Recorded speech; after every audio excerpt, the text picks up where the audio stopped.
प्रस्तुत है हरियाणा की साप्ताहिक समाचार समीक्षा। लेखक हैं वरिष्ठ पत्रकार संजीव शर्मा। वाचिका रत्तिका।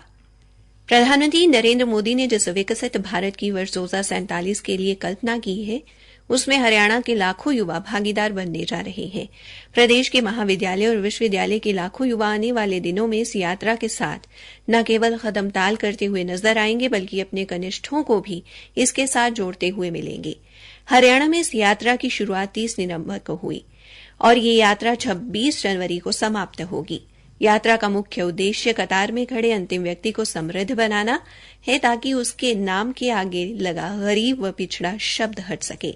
हरियाणा में अब तक जनसंवाद कार्यक्रम विकसित भारत संकल्प यात्रा से 11,19,000 से अधिक लोग जुड़ चुके हैं। यात्रा के दौरान 1871 ग्राम पंचायतों एवं 51 शहरी क्षेत्रों में विभिन्न कार्यक्रमों का आयोजन किया जा चुका है। इन कार्यक्रमों में लोगों को मौके पर ही योजनाओं की जानकारी देकर उनसे आवेदन लिए जा रहे हैं। यात्रा के दौरान अब तक 2,60,000 से अधिक लोग स्वास्थ्य शिविरों में पहुंचे और अपनी स्वास्थ्य संबंधी जांच करवाई। 1,70,000 से अधिक लोगों की टीबी की स्क्रीनिंग की गई। प्रधानमंत्री उज्ज्वला योजना के तहत 9,181 लोगों का पंजीकरण किया गया। यात्रा के दौरान 63,355 लोगों को आयुष्मान भारत कार्ड जारी किए गए। भारत विश्व की सबसे बड़ी युवा शक्ति है। युवा अगर किसी अभियान के साथ जुड़ते हैं तो वह न केवल आंदोलन का रूप लेता है, बल्कि समाज के लिए नई मिसाल भी पेश करता है। हरियाणा के भिवानी जिले के गांव दुल्हेड़ी व पंचकुला जिले के गांव हंगोला के उत्साही युवा अपने गांव में सफाई अभियान चलाकर स्वच्छ भारत अभियान को नई दिशा दे चुके हैं। हरियाणा के ही जींद जिले के गांव बीबीपुर के युवा sarpanch Sunil Jaglan selfie with daughter अभियान के माध्यम से 7 बार प्रधानमंत्री नरेंद्र मोदी के भाषणों का हिस्सा बन चुके हैं। अब प्रधानमंत्री नरेंद्र मोदी के विकसित भारत के सपने को साकार करने के लिए युवा शक्ति फिर से तैयार है। हरियाणा के राज्यपाल व विश्वविद्यालयों के कुलाधिपति बंडारू दत्तात्रेय इस संबंध में विश्वविद्यालयों के कुलपतियों के साथ विस्तृत बैठक कर चुके हैं, जिसके बाद सभी उपकुलपतियों ने अपने अपने विश्वविद्यालयों में विजन 2047 प्रकोष्ठ बनाने का काम शुरू कर दिया है।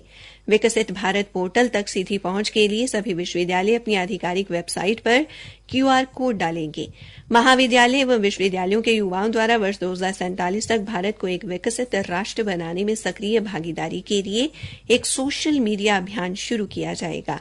सभी कॉलेज प्रबंधकों द्वारा रोजाना दिन की शुरुआत विकसित भारत पर विचार विमर्श मंथन के लिए 10 मिनट का समय सुनिश्चित किया जा रहा है।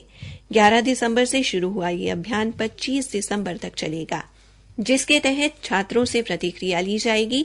प्रदेश के युवा विद्यार्थियों को चर्चा और संवाद में शामिल करके विकसित भारत उत्सव के लिए एक रोड मैप तैयार किया जा रहा है, जिसमें महाविद्यालयों तथा विश्वविद्यालयों की NCC कैडेट्स, NSS स्वयंसेवक और अन्य संगठनों के युवाओं की भूमिका सुनिश्चित की गई है। प्रदेश के अधिक से अधिक युवा इस मुहिम का हिस्सा बन सकें, इसके लिए विश्वविद्यालयों के कुलपतियों द्वारा कॉलेज महाप्रबंधकों को विकसित भारत 2047 अभियान के उद्देश्य स्पष्ट रूप से बताते हुए ईमेल भेजे जा रहे हैं, ताकि वो आगे कॉलेज के विद्यार्थियों के सामने अपना रोड मैप रख सकें। इसके अलावा विश्वविद्यालय व महाविद्यालयों के रिकॉर्ड अनुसार विद्यार्थियों के उपलब्ध ईमेल पर भी विकसित भारत 2047 के रोड मैप का मसौदा भेजा जा रहा है। इस अभियान की हरियाणा में खास बात यह है कि महाविद्यालय तथा विश्वविद्यालयों के विद्यार्थियों से विकसित भारत के संबंध में विचार व सुझाव भी लिए जा रहे हैं, जिन्हें नीति आयोग को भेजा जाएगा। प्रधानमंत्री द्वारा शुरू की गई विकसित भारत यात्रा का प्रदेश की सत्तारूढ़ सरकार को कितना लाभ मिलेगा, इसके बारे में तो आने वाला समय ही बताएगा, लेकिन इस यात्रा के माध्यम से प्रदेश के लाखों युवा लाभान्वित हो रहे हैं। सरकार इस यात्रा को एक बड़े आयोजन के दृष्टिकोण से देख रही है, जिसके चलते ग्रामीण व शहरी वर्ग के लोगों को इसके साथ जोड़ने के बाद अब महाविद्यालयों तथा विश्वविद्यालयों के युवाओं को इसमें भागीदार बनाकर ये संदेश देने का प्रयास किया जाएगा कि केंद्र की अन्य योजनाओं को लागू करने में जिस तरह से हरियाणा अग्रणी रहा है, उसी तरह से विकसित भारत संकल्प यात्रा को भी देश के अन्य राज्यों के मुकाबले अनूठे ढंग से संचालित करके हरियाणा एक बार फिर से देश का अग्रणी राज्य बनने जा रहा है। इसी के साथ समाचार समीक्षा समाप्त हुई।